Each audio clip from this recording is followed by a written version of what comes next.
Une championne au-dessus du canyon. Zoe Goultas savoure sa victoire.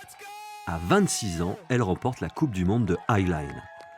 Une victoire longuement préparée à Marseille, car Zoe est marseillaise. Là, le but, ça va être qu'elle crochette juste avec son pied. Voilà. Nous retrouvons la jeune Allez, femme dans ce vallon. premier coup. Elle s'entraîne inlassablement. Après le Nevermind. La Highline, c'est d'abord la persévérance.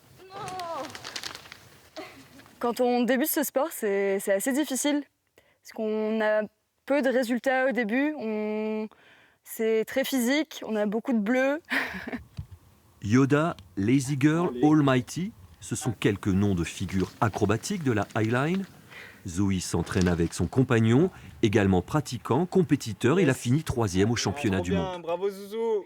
Zoé, elle a une énorme niaque surtout. Elle est hyper motivée d'aller s'entraîner énormément. Et évidemment, les gens les meilleurs, c'est les gens qui s'entraînent le plus. Dropping underneath, kicking around, yes! Dans le canyon américain, à 400 mètres du sol, Zoe n'a pas craqué. La volonté est une qualité que possède le jeune couple.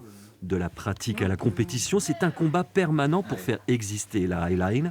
Zoe a par exemple créé des t-shirts.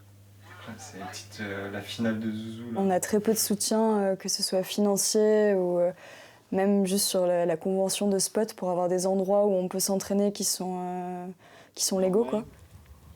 Le sport est encore jeune. Il a besoin d'aide de la part de sponsors ou des collectivités. Nice. Allez. Zoé et Manu sont prêts pour les prochaines compétitions en 2026, au Brésil, puis en Suisse.